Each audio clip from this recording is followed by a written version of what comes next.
Olá, estamos ao vivo. Mais uma maratona inteligente demais. Hoje demorou um pouquinho por problemas técnicos. Um dia eu consigo começar no horário, mas tudo bem. E eu estou aqui com o Valdir Santos, que vai ser o primeiro entrevistado de hoje. E eu queria que você se apresentasse para quem está assistindo, falasse um pouquinho de você. Oi, Cris, tudo bem? Como é que vai?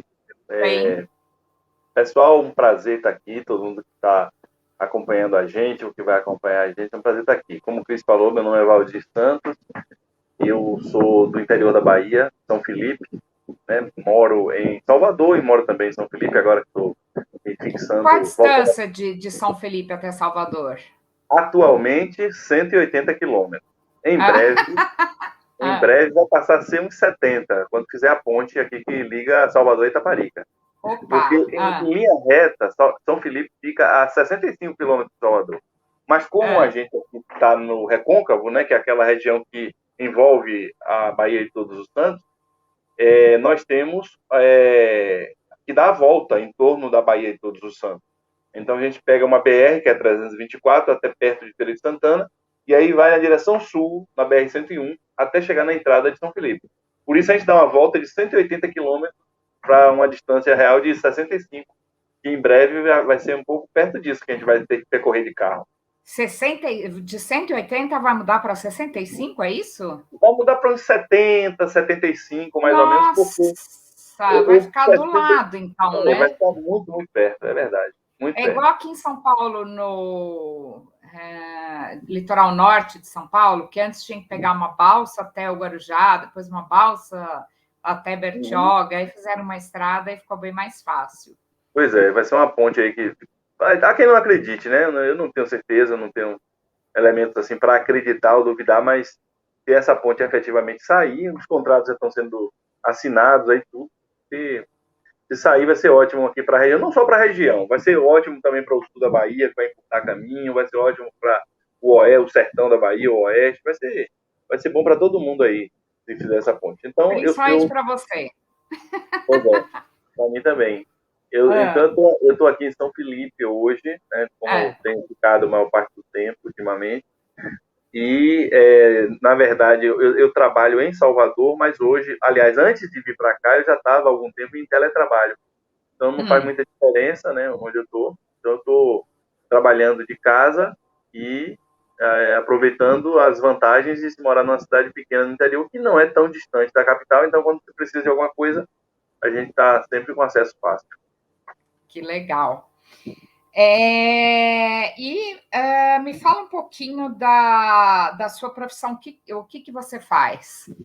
Eu sou advogado e atuo na advocacia pública, ou seja, o que é advocacia pública? São aqueles advogados que representam, defendem o poder público, a administração pública, que são os municípios, os estados, o Distrito Federal ou a União, que é gerida pelo governo federal. Então, eu sou advogado da União desde o ano de 2000.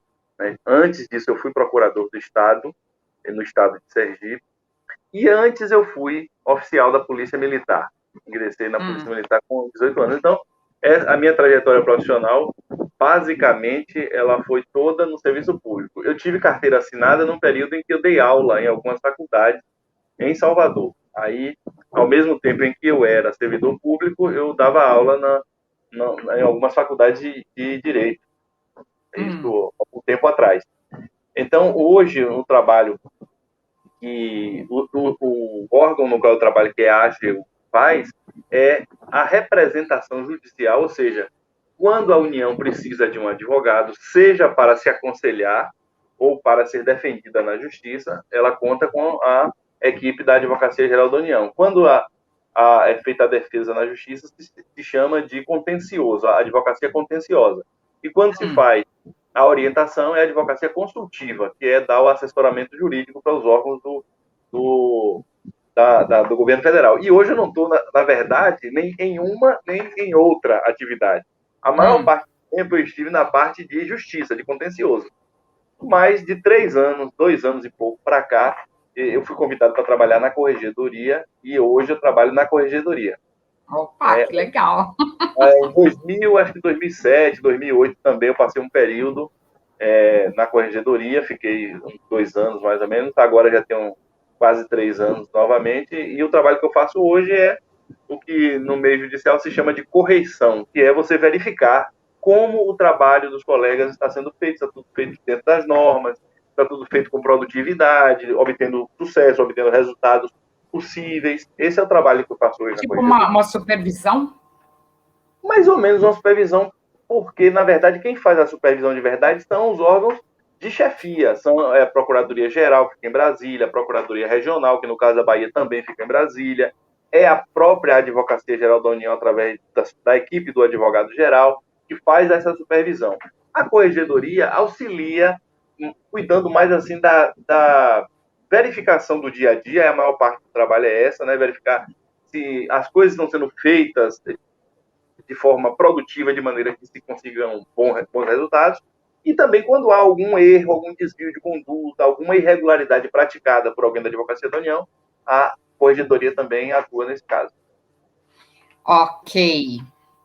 Bom, vamos começar do começo, então. Agora eu adiantei, aí agora vamos começar do começo. Eu queria que você me falasse um pouquinho da sua infância, da sua família de origem. Você nasceu aí em São Felipe, né? Nasci aqui, nasci na zona rural aqui. Na zona rural?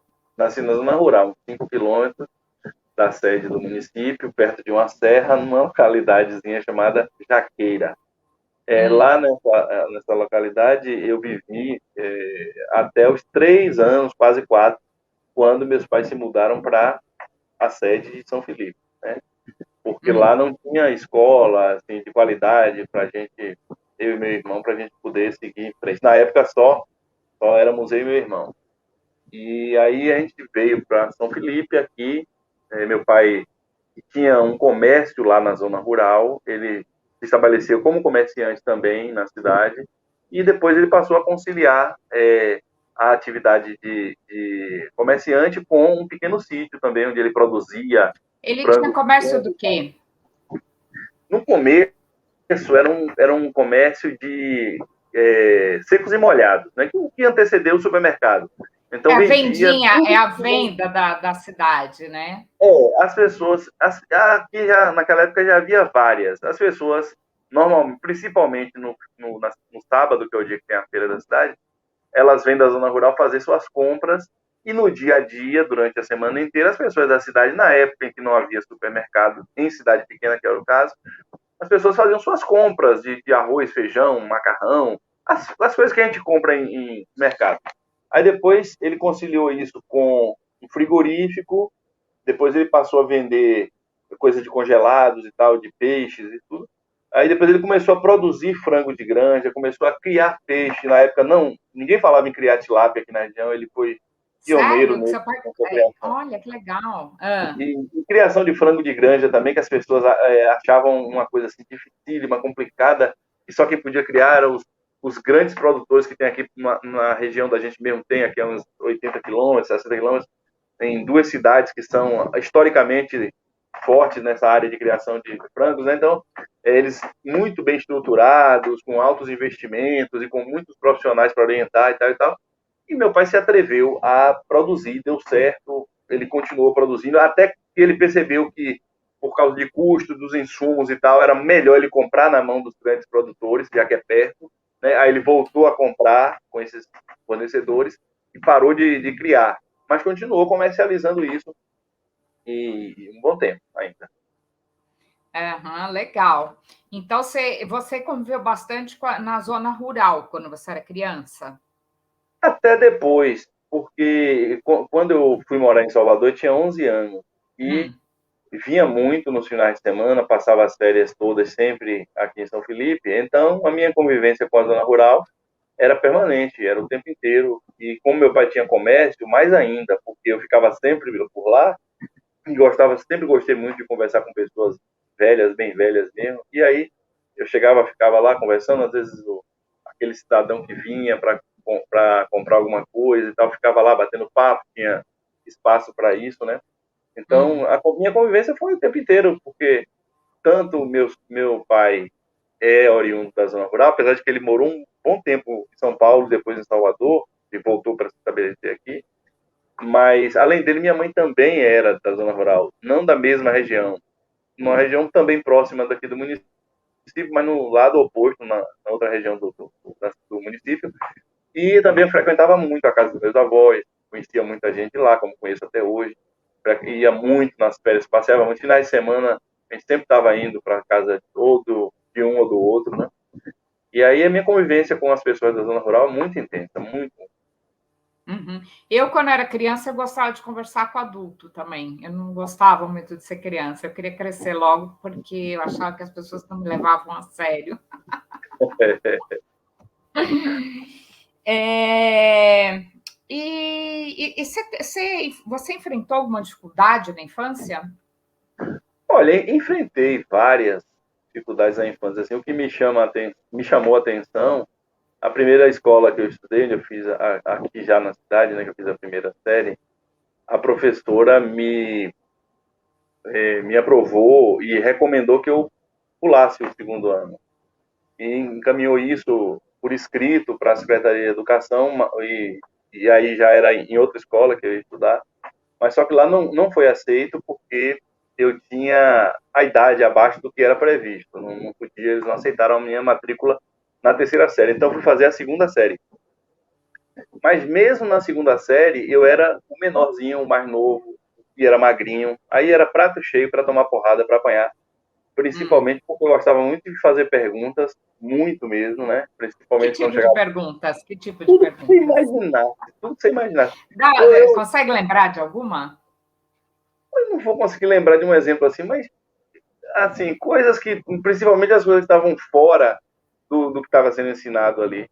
Era muito Hum, comum. Eu me lembro que uma vez, eu já adulto, eu fui com meu pai visitar um amigo que estava adoentado, ele com mais de 90 anos, hoje ele já é falecido, um comerciante daqui que era amigo de meu pai, e que ele morava perto da nossa casa e no caminho para o comércio dele, ele tinha uma loja de ferragens e um posto de gasolina. Então ele passava todo dia, quando ele ia ou voltava para ir para o trabalho para almoçar e voltar, ele passava na frente da nossa casa. E eu sempre estava ali sentado, quando ele passava, né? E aí eu parava ele e hum, conversar com ele, perguntar coisas. E aí, quando ele já tinha mais de 90 anos, um dia ele virou para o meu pai, eu já nem lembrava que ele tinha essa impressão a meu respeito, ele falou assim: Germano, esse seu filho nunca foi normal.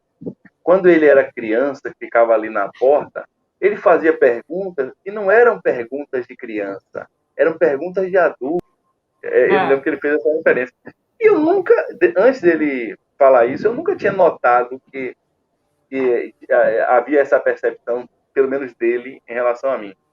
hum, Então, tudo que você imaginar porque a gente não tinha nem biblioteca na cidade naquela época. Mas se assim, uhum, se a professora ela falasse da lua ou da estrela, ou dissesse que o sol é uma estrela, eu queria na mesma hora me aprofundar naquilo, queria que ela falasse a expressão sistema solar, eu queria que ela explicasse todo o sistema solar. E os meninos queriam ir embora, né? Os meninos queriam ir para casa, eu queria aproveitar a tarde para jogar bola, ou ir logo para casa almoçar, e eu estava lá querendo saber o que era aquilo, ou é, qualquer coisa que se falasse, né? Qualquer coisa que se falasse era motivo para isso. E outra coisa também, que recentemente, isso eu nunca esqueci, mas recentemente um amigo, contou isso para mim, lembrou dessa história, porque ele é da mesma idade que eu, é que quando eu era criança eu decorava muitas historinhas, né? hum. Que meu pai também tinha isso. Até hoje, com 89 anos, ele conta a história de um livro de Monteiro Lobato, Jeca Tatu, de cor. Ele conta como se ele estivesse lendo em alta velocidade e tal. Nossa, E aí, sério? É. quando eu era criança, eu achava interessante aquilo, mas não tinha mais o livro, a gente não tinha o livro. Mas eu escutava ele contar aquela história e eu aprendi. Então eu com 7, 8 anos, de vez em quando eu estava em casa, assim, chegava um amigo de meu pai com visitantes de pessoas familiares dele que estavam visitando a cidade, tá? Eu vim aqui para você contar aquela história aqui para esse rapaz ver aqui que ele duvidou, ele achou que você não ia saber falar isso aqui e tal. Aí eu chegava lá e Jeca Tatura, um pobre caboclo morado no mato, cadeia de sapé, e via na mais pobreza com pessoas em companhia da sua família tendo vários filhinhos pálidos e tristes, passava o dia, eu mato, caçar, tirar palmito, papagaio, beijar. Tudo que estava escrito naquele livro, eu começava até... Você falava literalmente o que estava escrito no livro?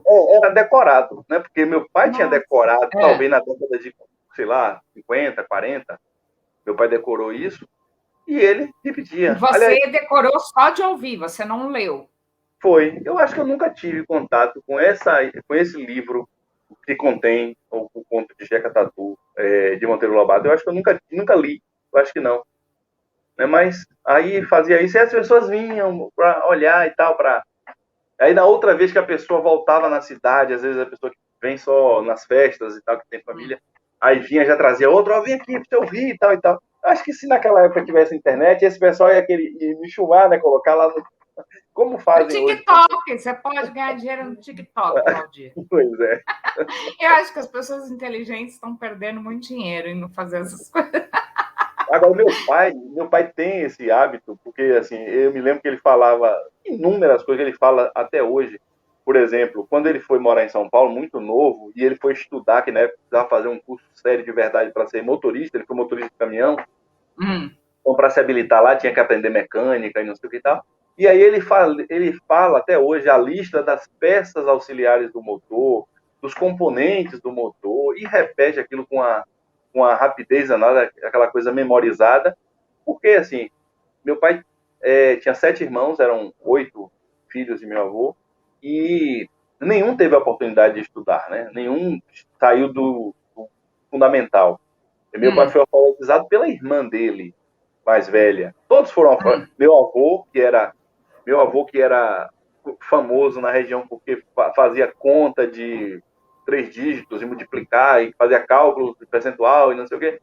Ele alfabetizou os filhos e a mais velha, a minha tia mais velha, foi alfabetizando todo mundo. Foi assim que a oportunidade de conhecimento que eles tinham, quando aparecia um papel embrulhando um produto que se comprava na rua, aquilo era lido por todo mundo como exercício, como prática, né? Porque as condições naquela época, né?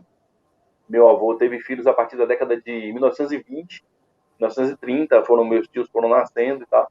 Então, a chance que as pessoas tinham de informação, para ter informação, era essa, né? Um jornal velho que vinha embrulhando alguma coisa.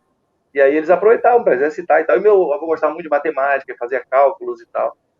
Então, era dessa forma, né? Que se desenvolvia um pouco, se angariava conhecimento aqui nessa região, que era uma região bem mais pobre do que é hoje. Uhum. É interessante. E aí você estudou, você teve esse problema na escola, tal, mas você conseguiu concluir o ensino médio com tranquilidade? Como é que foi?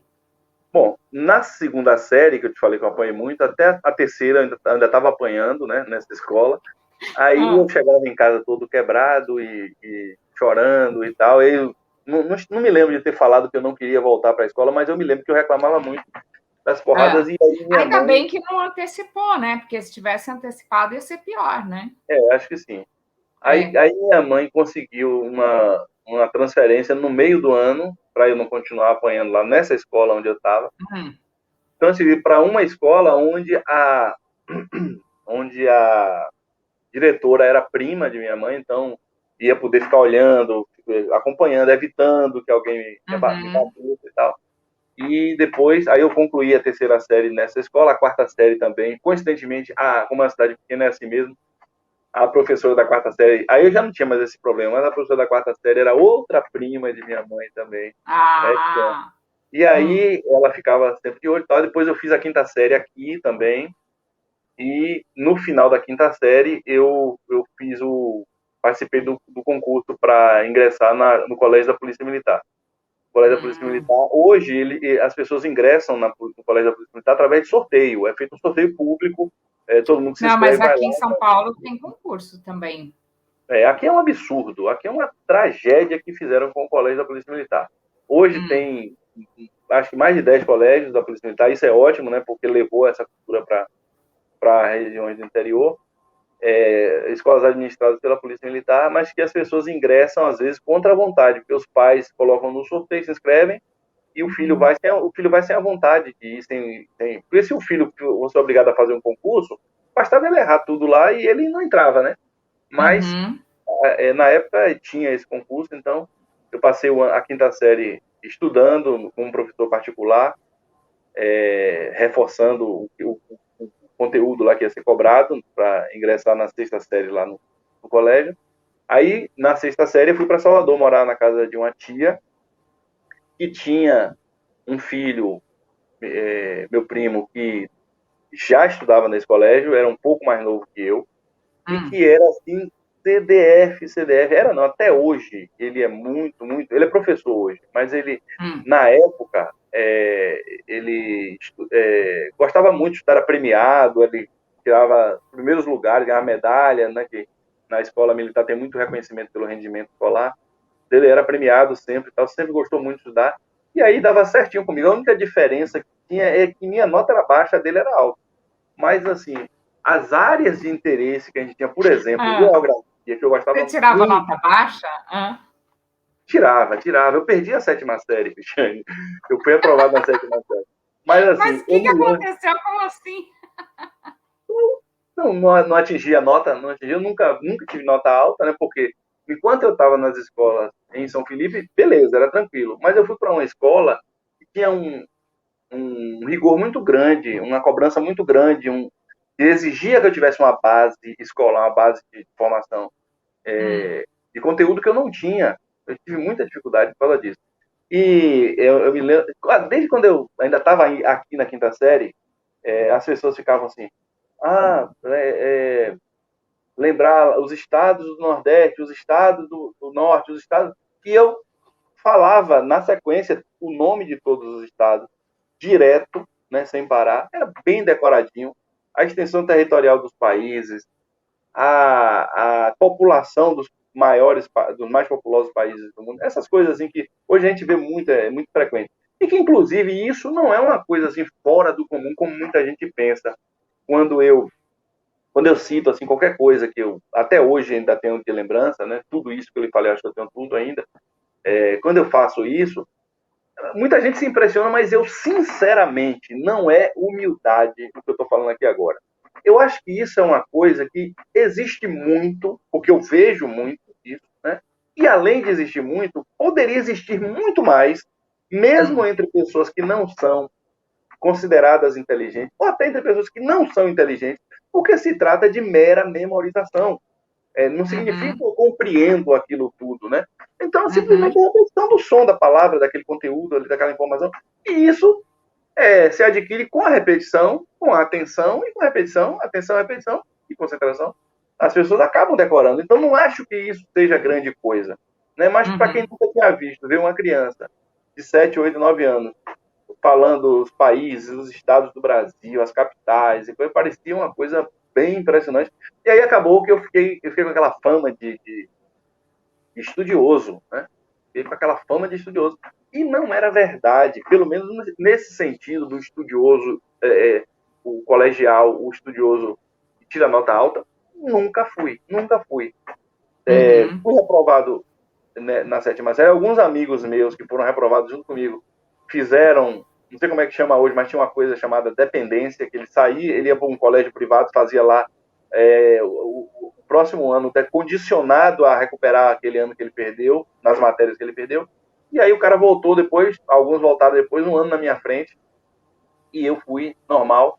Mas eu acho até que foi bom que eu não tenha terminado o colégio com a idade que eu... Isso é uma coisa que eu acho errada quando fica passando, assim, raspando, porque a criança ela não aprende, é melhor repetir. E aí, às vezes, os pais falam assim: vai perder um ano. Não vai perder um ano, tanto faz. Não, no meu caso, teria um problema. Quando eu terminei o colégio, o meu sonho, como de todo mundo da minha turma, exceto uma pessoa, salvo engano, um colega só, nós éramos 82 no terceiro ano, o meu sonho era ir para a academia de polícia militar, a ser cadete da PM e virar oficial da PM. Se eu tivesse terminado o colégio um ano antes, eu nem ia poder fazer o concurso. E Porque talvez seria eu menor tivesse... de idade. Exatamente. Eu não ia poder tomar posse, porque eu conheci casos assim, que a pessoa não pôde nem fazer a prova. E aí, o que aconteceu? Eu pude fazer essa prova, ingressei na Polícia Militar, o que foi ótimo para mim, porque desde quando você se matricula, você já está empregado, já tem uma certa estabilidade, a gente não chama ainda de estabilidade, mas é uma condição assim, a pessoa é colocada para fora se fizer muito esforço para ser colocado para fora, né? Precisa querer muito para poder conseguir ser expulso. E era um cargo de nível superior, né? Já. Eu terminei o ensino, a Academia de Polícia Militar ainda com 20 anos, né? Que era a idade mínima para isso. E ingressei como oficial da Polícia Militar. Fui trabalhar na segurança pública, na rua, né? Trabalhar no batalhão de choque. Como é que foi isso? Como é que foi trabalhar como policial?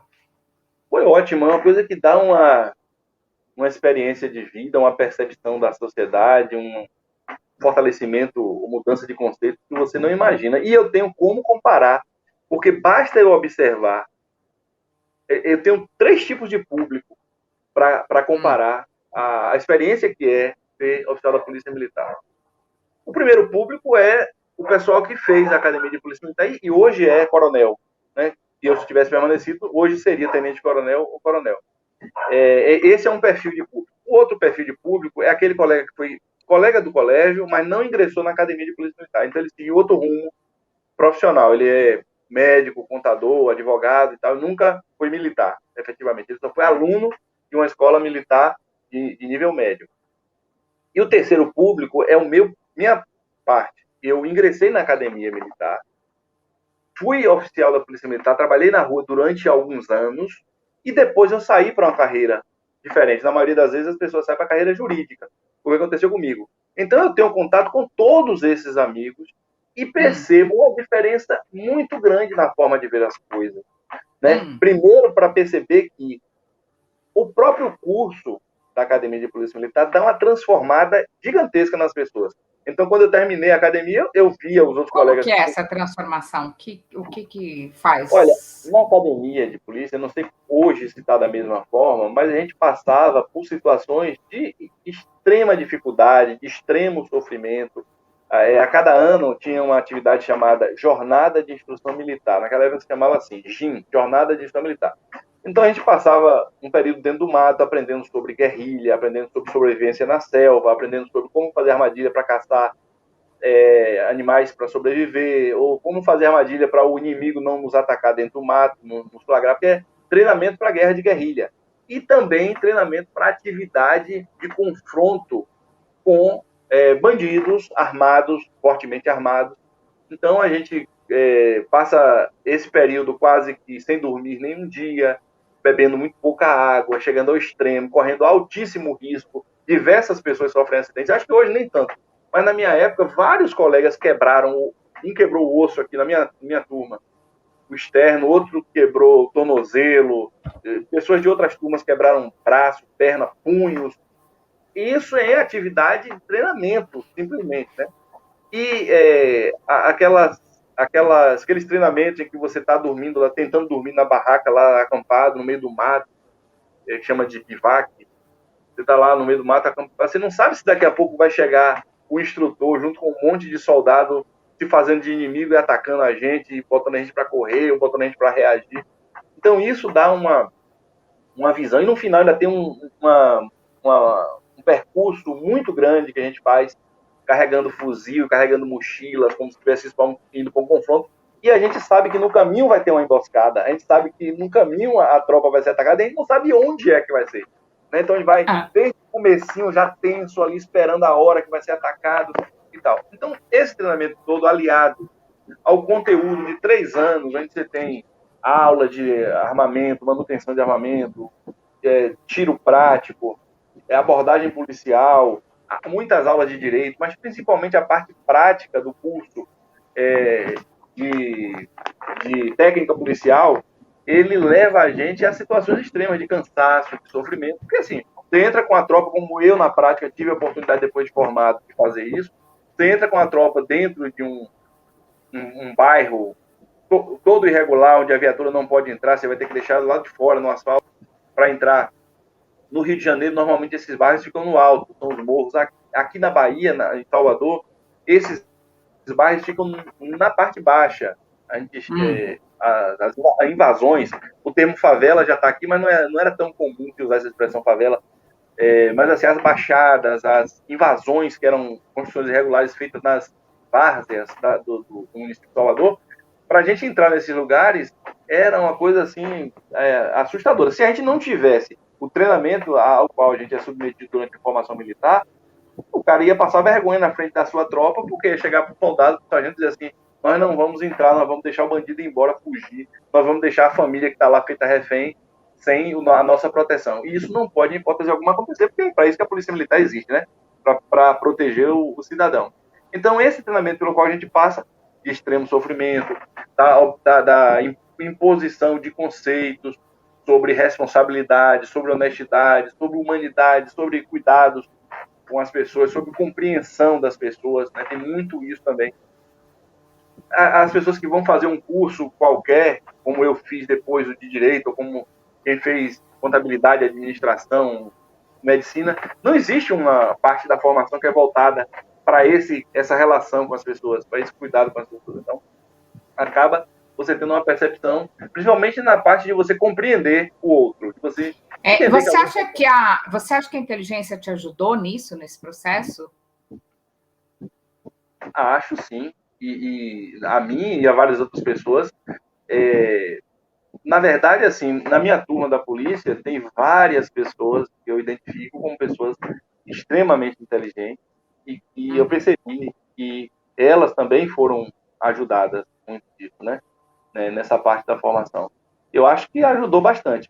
Por um lado, para mim, no meu caso, por um lado, porque a minha condição de questionador, a minha condição de gostar de discutir muitas coisas, de mudar algumas coisas que eram tradicionalmente feitas, me trouxe, não digo assim, mal-estar, nem prejuízo, nem grande sofrimento, mas me trouxe, assim, digamos, algumas puniçõezinhas de final de semana que eu podia ter ido para a praia e fiquei lá dentro do quartel porque eu fiz algum questionamento que não era para ter sido feito na visão dele. Mas nem por isso eu deixava de fazer, sempre estava fazendo. Tem muita história sobre isso aqui, né? Dá para fazer 5 lives só sobre esses questionamentos aí. Mas você pode dar um exemplo de um questionamento? Olha, talvez não seja muito fácil as pessoas entenderem isso, mas, por exemplo, um caso que eu sempre me lembro. No meio militar, existem algumas coisas que não são regras, mas são uma praxe que talvez tenha até força maior do que a regra. Uma delas é o seguinte: uma dessas regras que não estão previstas na norma, pelo menos na época não estava, eu posso estar hoje com uma norma diferente lá, a situação diferente, é o seguinte: existe um tipo de continência, porque continência não é só isso aqui, né? Continência também é uma reverência que a tropa faz, não só o indivíduo faz isso aqui para ser continência. A tropa faz um tipo de continência também. Essa continência feita por tropa, pela lei, pela norma, pelo regulamento de continência, só quem tem direito a ela é uma. Essa continência é meio complicado, eu estou tentando explicar para não ficar confuso. Para quem é militar vai ser fácil entender. Mas deixa eu explicar. Essa continência é prestada também não só para indivíduos, não só para o superior, mas também para uma tropa. Então você pode prestar continência para uma tropa ou para um coronel, sei lá, um capitão, etc. E essa continência, quando ela é de tropa para tropa, aí que vem o X da questão, a norma diz que ela só é devida, só é cabível, quando a outra tropa que vai receber está sendo comandada por oficial. Se ela estiver sendo comandada por um sargento, que não é oficial, é praça. Se ela estiver sendo comandada por um aluno da academia, que não é oficial, é praça, a tropa não tem direito à continência de tropa. E eu fui o primeiro, por coincidência da escala, a comandar uma tropa chamada guarda, que é a que toma conta do quartel, e passar na frente de outra tropa. Aí eu já sabia que isso ia acontecer, avisei a todo mundo. Eu falei, meus colegas, amanhã eu vou passar com a minha tropinha na frente da tropa, essa tropa pode estar comandada por oficial, eu vou prestar a devida continência. Se ela estiver sendo comandada por praça, que é o mais provável, eu não vou, e isso vai causar confusão. Por quê? Porque todo mundo sempre fez errado. Todo mundo sempre fez. Por quê? Porque é mais cômodo. Você, meu superior, então tome lá sua consciência. Lá vou eu, minha tropinha passando. Valdir causando, né? Não, foi um susto, porque as pessoas olharam assim, peraí. Aí um cara gritou, falou assim, peraí, volta aí. Você não esqueceu nada, não? Falei, não, senhor. Eu já sabia do que ele estava falando. Ele falou, tá bom, pode ir, depois eu converso com você. Aí fui lá, fiz o que tinha que fazer com a tropa. Quando fui pro refeitório, eu era segundo ano. O terceiro ano, que era superior à minha turma, veio para cima de mim, você é desaforado, porque na verdade eu já tinha uma história de questionamento de coisas semelhantes a essa. Aí você é um desaforado, você é um disciplinado, você está pensando que vai ficar impune, você desrespeitou, você humilhou, porque você fez isso na frente para se exibir para os seus coleguinhas, agora está lá a gente desgastado na frente deles, na frente do primeiro ano. Primeiro ano também, isso não vai ficar assim e tal. Aí eu fazia assim, ó, o senhor está falando de quê? Você sabe muito bem que você tinha que ter prestado quando você sempre viu aqui desde o ano passado, quando você chegou, todo mundo sempre. Falei, pois é, mas o regulamento diz que só tem direito à continência de tropa a tropa comandada por oficial, ou a bandeira ou o hino. E a tropa comandada por praça não tem. E ao que me consta, quem estava comandando era tanto que me chamou para questionar. Ah, quero ver se vai ficar assim. Aí o cara chegou, fez lá a comunicação, mandou lá para o capitão me chamou, por que você não prestou continência? Aí eu falei, porque não tem direito. Aí ele falou, quem disse a você que não tem direito? Quer dizer, na cabeça daquele comandante e de todos os outros que já tinham passado por lá, ou que ainda iam chegar, não era correto o que eu fiz. Só que no mesmo dia, os caras falaram assim, os caras terceiro falaram assim, eu quero ver 18 horas que você vai passar de novo, se você vai ter coragem de fazer isso novamente. Parecia um filme repetindo a exibição. E a minha turma naquela alegria, naquele sorriso contido ali, que achava assim, estamos desafiando os caras aí e tal. Passei de novo, da mesma forma, aí veio a comunicação, o capitão perguntou por que, eu falei, não, porque não tem direito. Aí o capitão não opinou pela minha punição, nem pelo arquivamento, e caminhou para o superior dele. Aí o superior dele, que não é normal ele me chamar, já tinha sido questionado pelo capitão, precisava outro me chamar. Por quê? Eu falei, porque não tem direito. Quem disse a você que não tem direito? Eu peguei o regulamento, abri e mostrei aqui, está escrito aqui. Aí ele falou, tá bom, pode ir.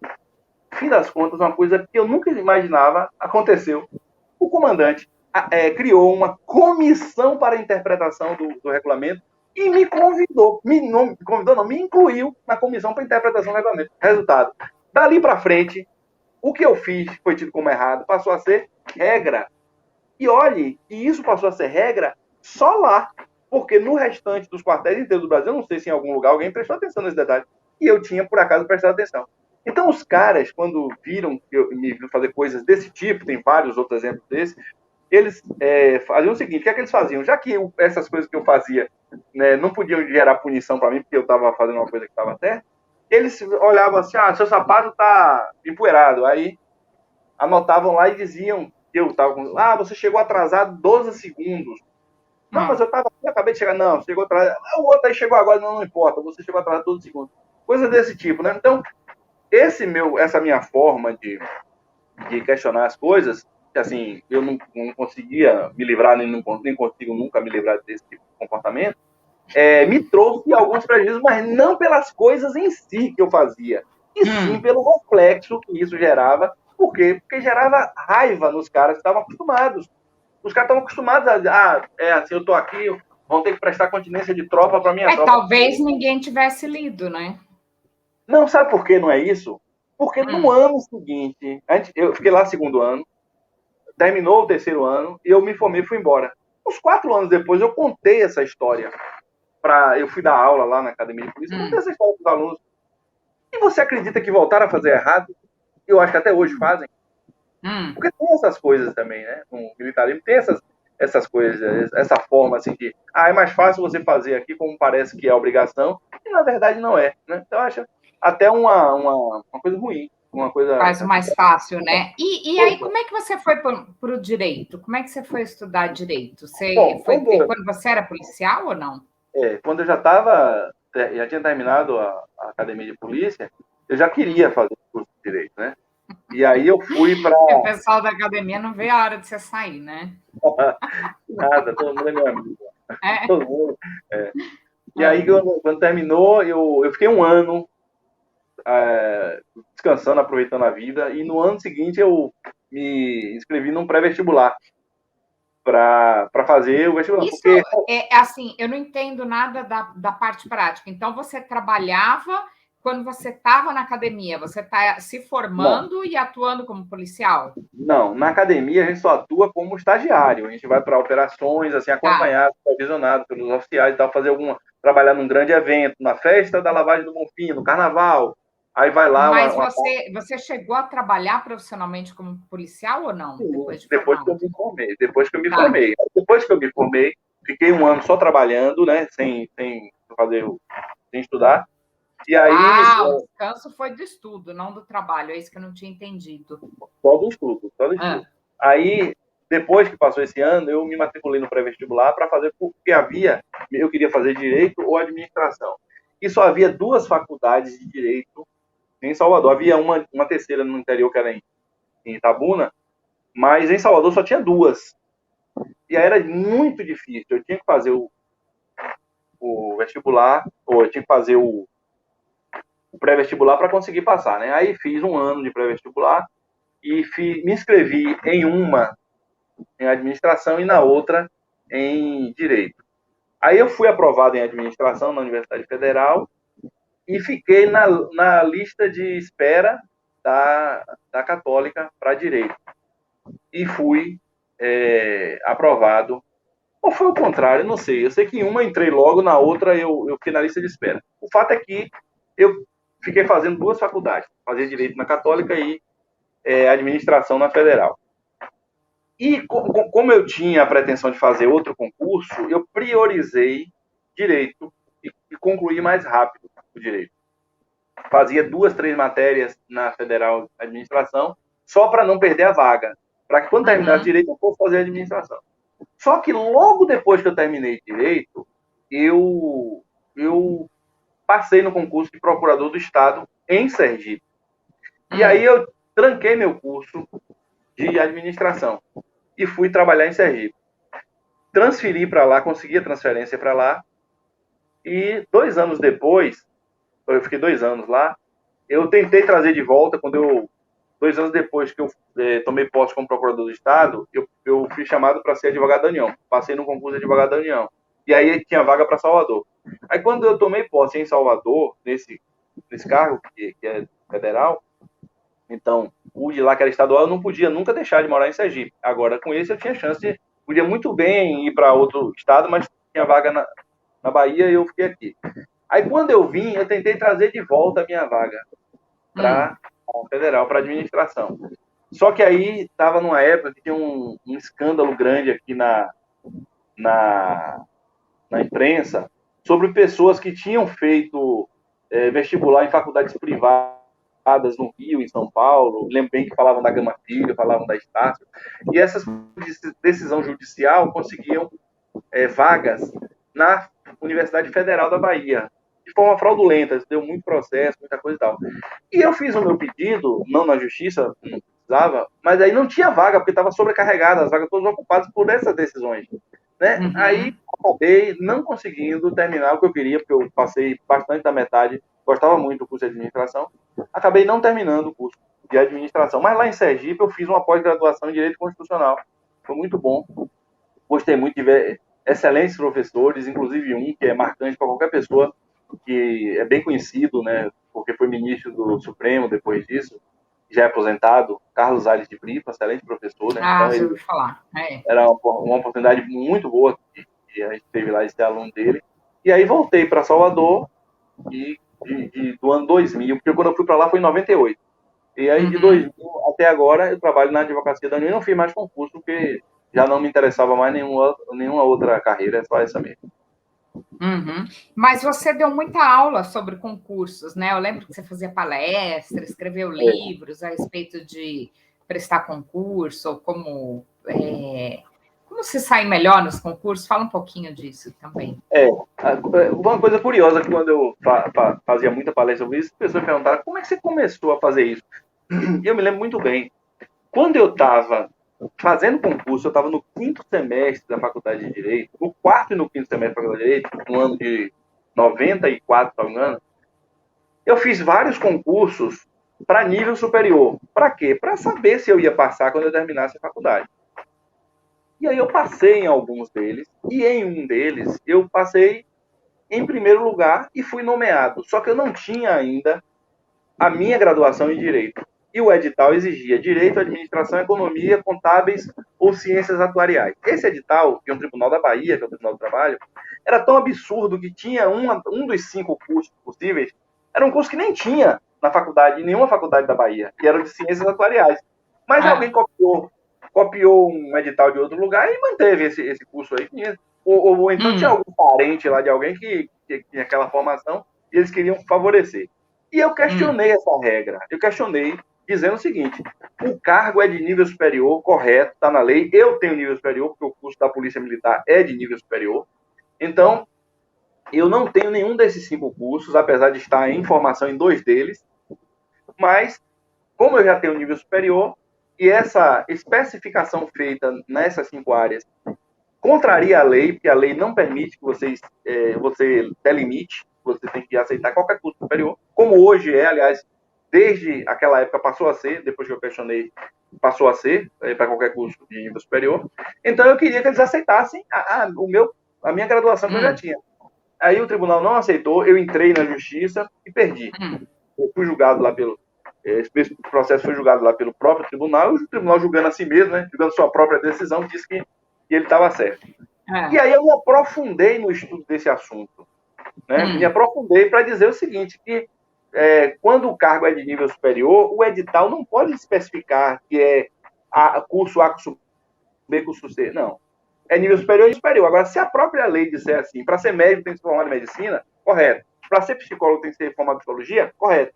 Para ser contador tem que ser formado em contabilidade, correto. Mas para ser oficial de justiça da Justiça Federal, para ser analista judiciário, nenhuma lei, não existe uma graduação de analista judiciário. Então não pode vir um próprio tribunal e dizer assim, eu só quero esse. Não pode ser assim. Esse foi o questionamento que eu fiz. E aí, daí escrevi um trabalho, escrevi uma monografia, que foi premiada num congresso internacional lá em Pernambuco, em Recife, defendendo essa tese. Depois eu participei de um congresso de procuradores do Estado, também, isso foi em Maceió. Também a tese foi aprovada por unanimidade e com moção de louvor ainda por cima. Engraçado que não existia no regimento daquele congresso a moção de louvor. A Assembleia chegou no último dia, criou a moção de louvor e impôs a moção de louvor pelo ineditismo daquela tese. Na época ninguém falava desse assunto. Ninguém discutia o que é que o edital podia, o que é que não podia. Então você tem uma especialidade em achar as coisas que estão erradas e querer consertar. Aí é uma coisa interessante. Aí o que é que acontece? Aí eu comecei a ser convidado para fazer palestras sobre essa monografia em vários lugares. Um dos lugares foi o Tribunal de Justiça de Sergipe. E lá, falando sobre esse assunto, num espaço bem curto, eu tive que contar isso que eu contei para vocês, né? Que eu fui aprovado em primeiro lugar quando ainda estava na metade do curso de Direito. Aí um cara levantou e perguntou, como é que você fez para passar?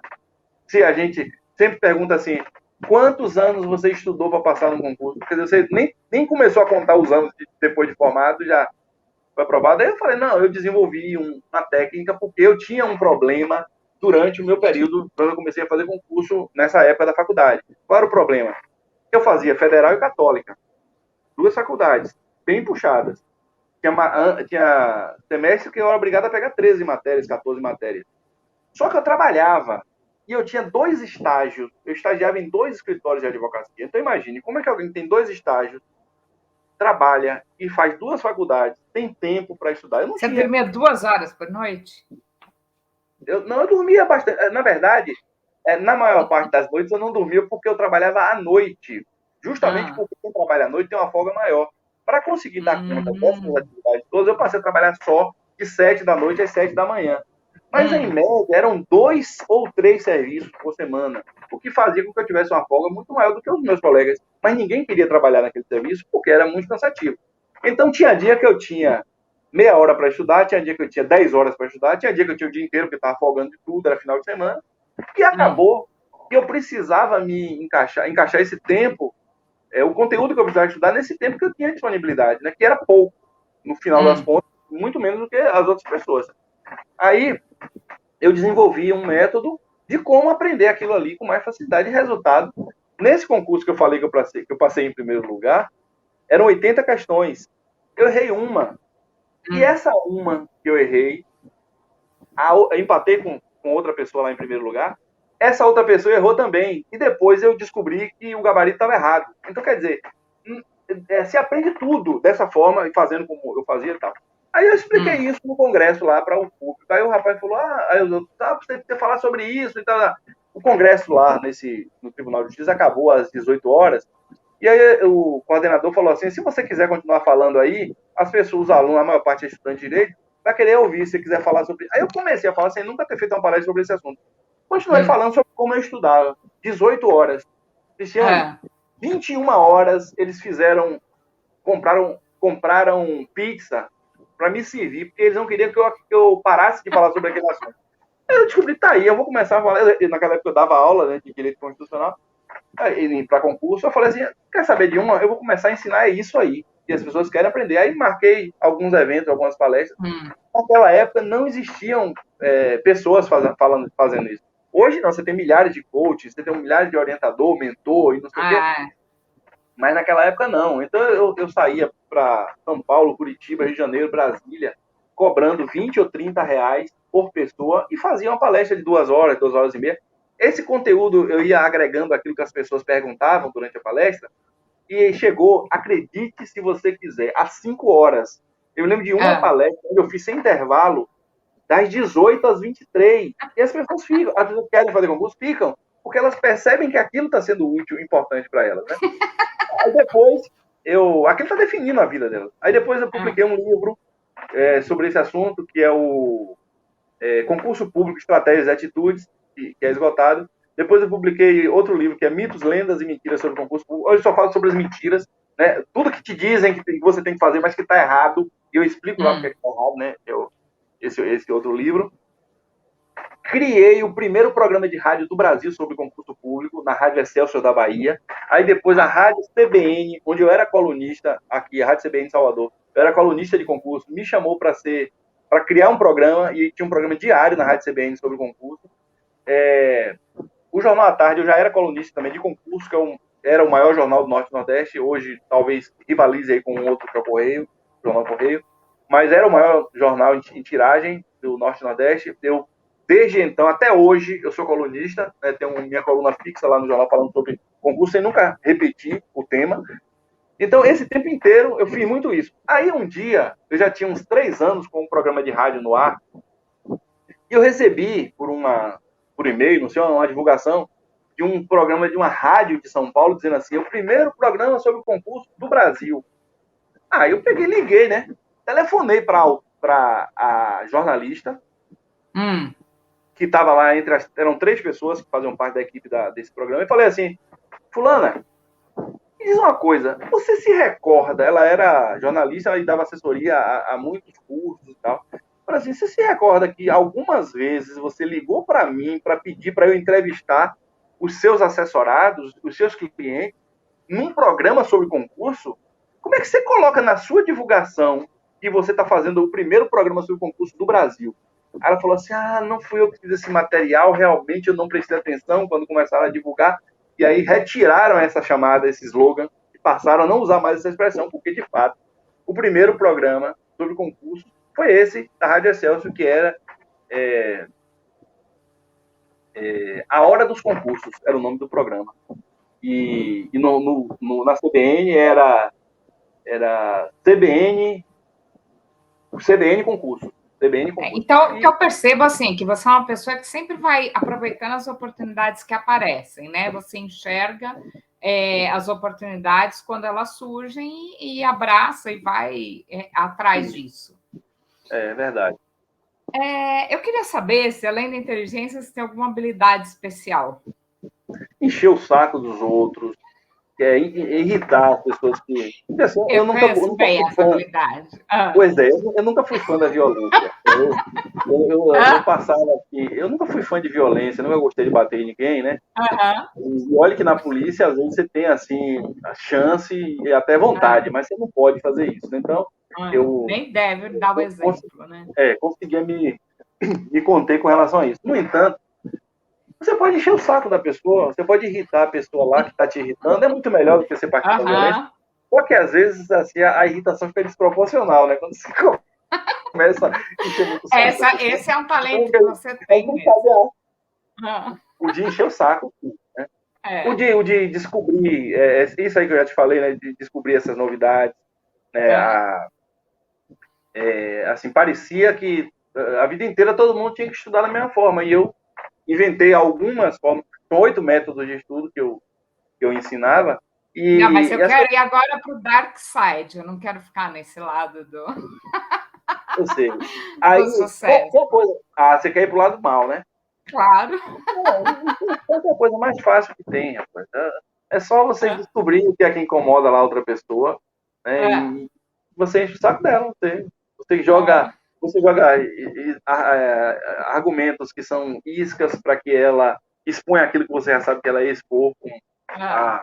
como se estivesse falando uma coisa que fosse resolver a discussão, mas que se você antecipasse o seu argumento, aquela pessoa não diria aquilo. Então você deixa primeiro ela dizer, depois você vem e coloca ela numa situação que ela não tem saída. Eu acho que essa é uma habilidade dessas maldades que você está querendo que eu fale aí, é isso aí. Eu acho que essa é a grande habilidade. Você já usou isso no trabalho? Não porque não precisa. Olha, no lugar que eu trabalho, nos Hum, lugares que eu trabalho, quer dizer, no meio jurídico, né, tanto agora na Advocacia da União como na Advocacia Estadual lá em São Paulo, a gente se encontrava mais era para assim, o almoço de sexta-feira ou uma confraternização de final de semana e tal, num ambiente assim muito mais de amizade, de integração uhum, com as pessoas e tal. Não existia essa coisa assim muito de disputa. Agora, no meio militar, onde eu fiquei 12 anos, né, porque eu ingressei na Polícia Militar em 87, saí em 98, lá, às vezes tinha um superior hierárquico que não gostava do que você fazia, né? E ficava muito irritado porque não podia lhe punir. E aí já estou falando não da época da escola, estou falando da época do trabalho mesmo. Às vezes acontecia, o uhum. cara se chateava lá e aí queria me impor alguma coisa, eu dizia, não, não é assim. Aí ele queria levantar a voz, eu dizia, não, não precisa o senhor levantar a voz, porque falar alto eu também sei. E aí, se eu falar alto com o senhor vai me prender. Ah, você está sendo irônico. Né? Aconteceu isso uma vez ou outra, entendeu? Hum. Mas nesse trabalho que a gente tem do dia a dia no meio jurídico, tanto que você vê, né, que muita gente estranha. Às vezes o advogado tá um contra o outro, termina a audiência, um abraço o outro, aí o cara, o meu advogado tá vendido, que é isso? Não. É porque eles são amigos. Eles estão fora da discussão da causa. Então, E aí é um no meio, exercício, né, de defesa daquilo, né? tem uma coisa separada da outra, né? Então a convivência é muito boa, a integração. Até agora, inclusive, que é mais distante, que a gente não tem o convívio, não tem um cafezinho ali para ir bater papo no corredor e tal, que é só a distância. Até agora continua sendo, mesmo sem a presença física, as pessoas se tratam muito bem. Não, não conheço um caso assim de. Pode ter havido, claro, deve ter havido, mas eu não vivenciei nesse meu trabalho nenhum caso de estranhamento, das pessoas se irritarem umas com as outras na Advocacia da União ou na Procuradoria do Estado. Tá. E você acha que você é mais inteligente que as outras pessoas? Não, eu acho que não. Eu acho que. Ah, Assim, eu gosto sempre de viver em ambientes onde tem muita gente inteligente, justamente para não correr o risco de achar que eu sou mais inteligente que os outros. Né? hum, Então, quando eu não procurava esses meios, eu tinha essa impressão, né? Porque eu dizia, poxa, eu tô falando umas coisas que ninguém entendeu, todo mundo está entendendo errado e tal. E depois, com o passar do tempo, eu me aproximando de pessoas que eu identificava nelas com inteligência diferenciada, não somente em grupos organizados, em instituições, mas também no, no dia a dia. Você vê um colega de trabalho que é mais inteligente, você quer ter vontade de trocar ideia com ele e tal. Com isso, me ficou claro, né? Aquela coisa de sempre alguém tá lhe dizendo, poxa, você é mais inteligente, você não tirou a nota mais alta, mas você é mais inteligente. Aquela coisa assim de você criar essa ilusão de que você é o cara espertão e tal, foi por terra a partir dessa minha iniciativa de procurar esse ambiente onde há pessoas muito mais inteligentes. Então, por exemplo, eu gosto muito de fazer isso, né? Inclusive, uns dias atrás, eu estava conversando com um professor lá da Universidade Federal de Sergipe, que tem um trabalho de identificação de pessoas superdotadas, que eu pretendo fazer isso aqui em São Felipe. E aí eu tenho certeza que eu vou encontrar estudantes do ensino fundamental que são muito mais inteligentes do que eu. Isso é fantástico, isso é muito bom para mim e para ele, uhum, porque talvez ele nem tenha consciência da própria inteligência. E eu uhum. preciso exercitar, eu preciso ter também esse convívio, né? Agora, aqui eu conheço diversas pessoas em São Felipe, na minha cidade, que eu considero muito mais inteligentes do que eu. Não só aqui, Uhum. né? Em Salvador, que é muito, assim, a quantidade de gente é muito maior, é muito mais fácil encontrar gente assim. Então, eu sinceramente não acho que seja. E também ainda que fosse, eu acho que isso não muda nada na relação entre as pessoas. Quando você já tem maturidade. Agora, eu tenho colegas, estou lembrando agora de um exemplo, de um colega que uma vez me telefonou, eu estava até fora da Bahia no dia, ligou com indícios de que ele estava querendo tirar a própria vida, assim, com um comportamento. E a justificativa dele era a seguinte: é que as pessoas não aceitam o fato de ele ser muito mais inteligente que as outras. Aí ele me disse aquilo, que a vida não prestava mais para ele, porque as pessoas chamam ele de arrogante porque querem que ele abra mão da sua condição de superioridade intelectual e tal. E claro que eu não podia chegar para esse cara nessa hora e dizer assim, que superioridade nenhuma, você eu não podia fazer isso com o cara que lá. você falou? Mas o fato, que você falou? eu falei para ele que ele tinha que aprender a entender as pessoas. Assim como ele queria que as pessoas entendessem ele tinha que aprender a entender essa deficiência se ele considera deficiência.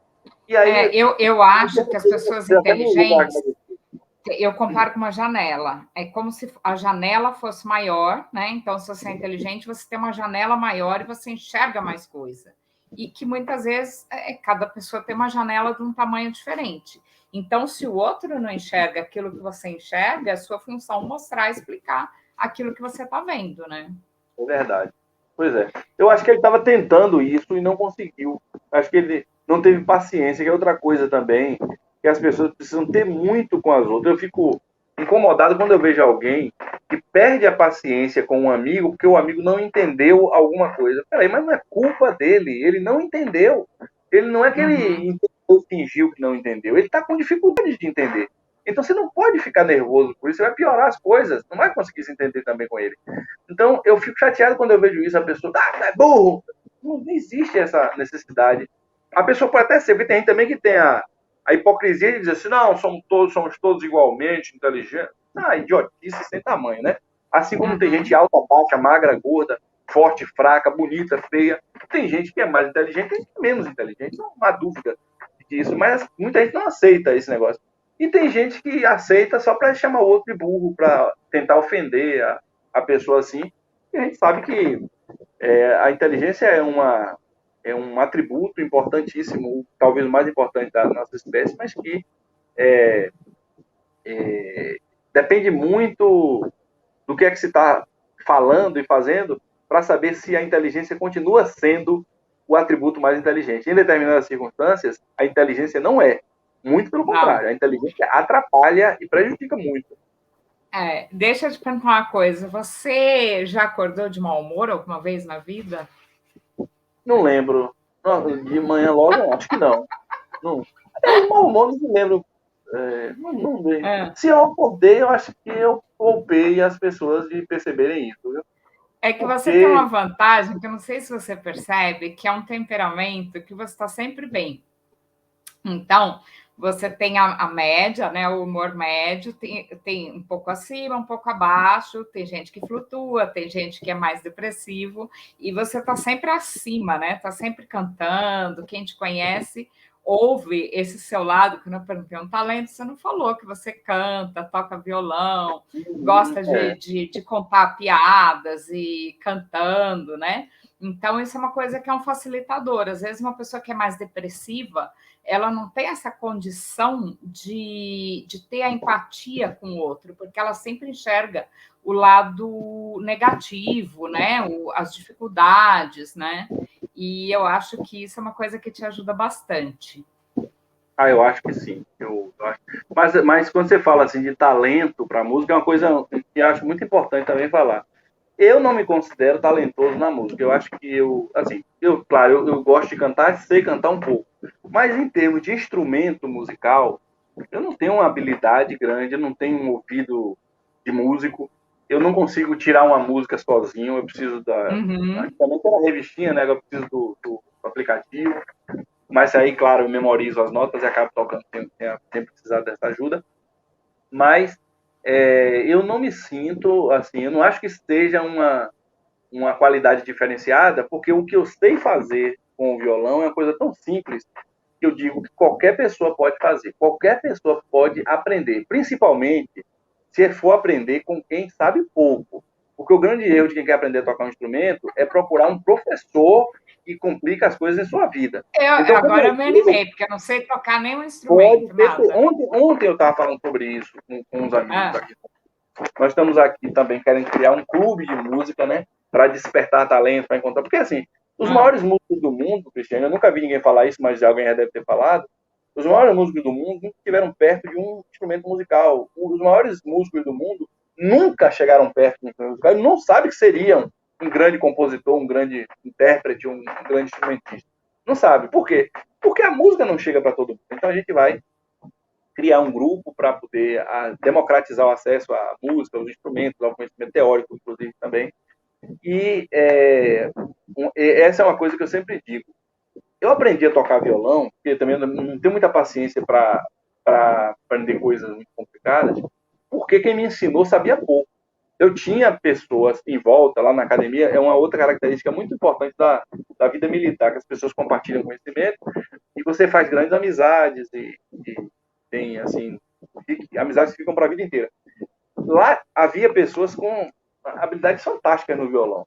Eu tinha medo de chegar perto, eram meus amigos, a gente cantava junto, mas eu não queria aprender nada com eles, porque eu não vou conseguir. Ele não vai conseguir se despir daquela grande habilidade dele, então sempre vai ser uma coisa muito intimidatória para mim.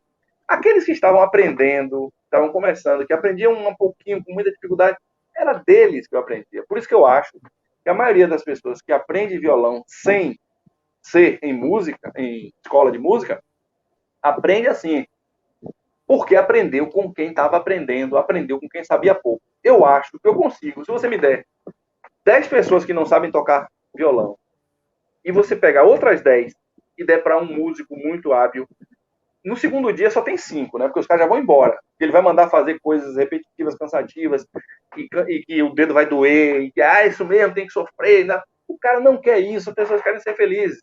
Né? E se eu for, como eu já fiz com um monte de amigos, eu até encontrei um que é profissional, o cara toca em 2 bandas, o cara é um grande músico, quer dizer, um grande profissional da música, ele é mais cantor, mas ele toca violão. E ele disse, eu não sabia, ele disse assim, eu aprendi a tocar violão com você. Eu falei, pois você toca 10 vezes melhor que eu hoje. Porque eu só sei aquilo que eu aprendi lá no começo, porque eu não fico treinando sempre, né? Então, e você pode tocar uma música pra gente agora? Posso, tá aqui já. Tá aí? Muito bom. Eu não sei se o som vai ficar legal. Uma música que tem a ver com inteligência. Tem uma música que eu sempre cantava quando eu terminava as palestras sobre concurso público. Aliás, teve um amigo meu, compositor, que ele fez várias músicas. Depois que eu publiquei o livro, ele se inspirou no conteúdo do livro e fez várias músicas falando sobre esse negócio de concurso. Foi um negócio legal que eu lembrei agora. E ele até participou de uma palestra lá tocando essas músicas e tal. Mas tem uma música conhecida de Raul Seixas que eu sempre cantava no final das palestras, porque eu dizia que as pessoas... Você adora, né, Raul Seixas? Gosto muito. Eu gosto mais. Eu também gosto. Eu gosto de Raul Seixas desde a época que as pessoas achavam que ele era brega, né? Desde aquela época. Agora, quem gosta de Raul Seixas, eu sempre digo, quem gosta de Raul Seixas tem que saber, por exemplo, que Raul Seixas gravou samba, que Raul Seixas gravou música de carnaval. Foi parceiro do Paulo Coelho. Isso aí todo mundo sabe. Mas o que eu tô te falando aí, ninguém sabe. A não ser que o cara pesquise a vida dele lá. Mas assim, que ele gravou música de estilo que eu chamo de sertanejo, mas pode confundir com essa música, essa universitária que a pessoa chama de sertanejo aí. Mas ele gravou música com Vanderlei, com estilo do Nordeste. E que ele fez o sucesso de grandes artistas da década de 70 com composições dele. Ele era o compositor e o pessoal interpretava, e ele nunca gravou essas músicas, né? Músicas que são conhecidas da população geral. Mas essa que eu vou cantar é uma música que eu cantava no final das palestras, que é bem conhecida, porque eu sempre digo que a felicidade cada pessoa encontra em um lugar diferente da outra, né? Tem gente que é feliz com a religião que tem gente que é feliz com o trabalho que tem gente que é feliz com a família que tem. E para cada um, a felicidade está em um lugar. claro que vai coincidir um monte de gente, mas assim, cada um tem seu caminho para a felicidade. Para você, onde está a felicidade? Um monte de coisa. Nisso tudo que eu te falei aí, nos outros, né? Tá. Na possibilidade de fazer o bem, na música, na religião, que eu não sou praticante, mas assim, eu admiro as pessoas que se dedicam principalmente nessas instituições cristãs que pregam a prática do bem, a realização em favor do semelhante, de quem precisa e tal. Então, admiro muito isso, né? No amor, tudo isso é onde está a felicidade. Ela está assim, bem espalhadinha. Mas tem gente que vai encontrar em um lugar e aí se tranca naquilo só. E essa música que se chama Ouro de Tolo,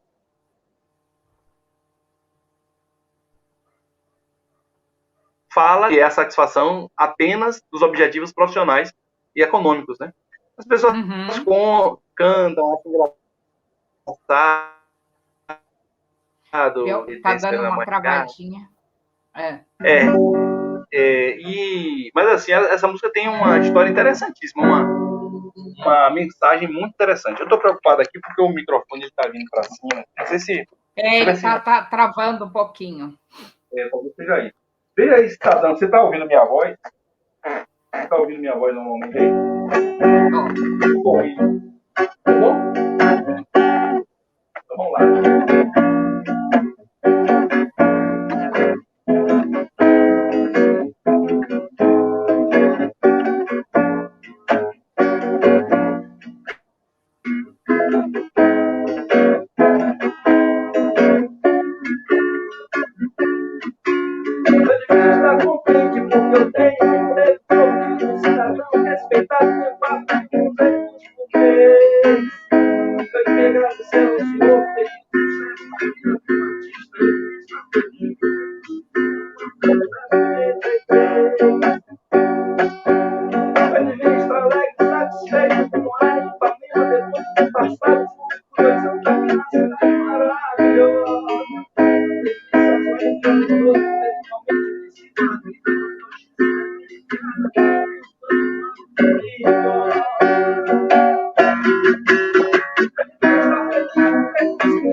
Obrigada. Muito legal.